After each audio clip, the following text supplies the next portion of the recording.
Character of the Week. So not too long ago, you can check the backlogs, I did a Character of the Week for Icon during Black History Month. This time I'm going to do where he came from. Not his planet, but I'm talking about Milestone Comics. Milestone Comics was formed in 1993. It was a result of growing frustrations of lack of representation of black characters, both behind the scenes and actually on comic book prints. So 4 artists and writers got together: Dennis Cohen, Michael Davis, Derek T. Dingle, and the late great Dwayne McDuffie. Now, Milestone Comics, or better known as the Dakotaverse, is a comic book imprint that was both published and backed by DC Comics, which makes the ownership of characters a little bit gray. That's actually the beginning, because this is during the boom time of, say, things like Image Comics. So the 90s boom of creator-owned projects, DC didn't want to lose those artists, so they kind of like gave them a little bit more leeway, which is where Milestone Comics came from. Milestone Comics is known for having characters such as Static, not Static Shock, that was a Saturday morning cartoon thing, Blood Syndicate, Hardware, and Icon. The Dakotaverse got its name due to the fact that most of the storylines took place in a fictional Midwestern city called Dakota City.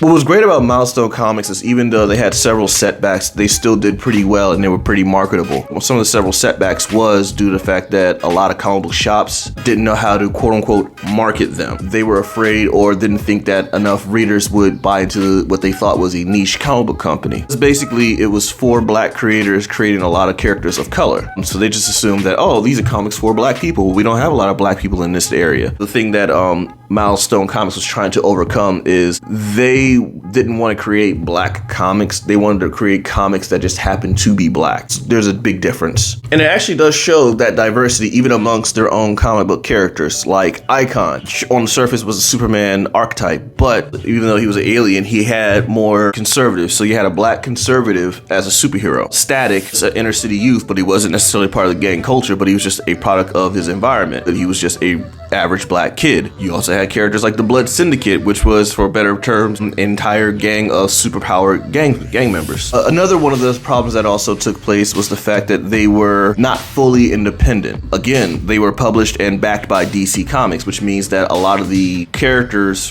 were the Milestone Comics universe, but they had nothing to do with DC, except for the fact that DC did own the rights to publish them. So sometimes if there was something that DC did not want to publish due to the creative nature of a certain comic, DC did have that right to veto that. Another thing that was also a downside for Milestone Comics was the fact that it took place in what I call the 90s boom. As I mentioned before, the 90s boom is a time when a lot of people started seeing the value of comics and started buying comics in bulk, which bolstered a lot of the sales for comics at the time, which was great for that moment. But unfortunately, once people realized that all these comics were worth nothing, they stopped buying comics. So all of a sudden there was a collapse in the comic book economy. One of the results of that was Milestone Comics started losing a lot of sales, and even though they were backed by DC Comics, they didn't quite have the full advantage of all the other mainstream comic book companies. So what ended up happening is that shortly after, DC did end up buying up Milestone Comics and then incorporated those characters into the DC universe, which is how you got characters like Static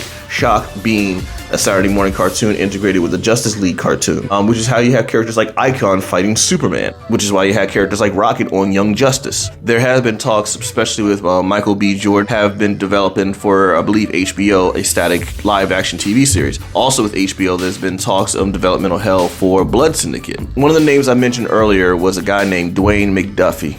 That name should sound familiar because part of his impact in comics, other than creating comics for a lot of characters that you know of now, he was also had a hand in writing a lot of the DC animated universe, such as Justice League and Justice League Unlimited, and majority of a lot of the DC animated movies. Essentially, he was the Kevin Feige of the DC animated universe. He died in 2011. So his lasting legacy is the fact that he changed a lot in comics. So we salute you, Milestone Comics. Like, share,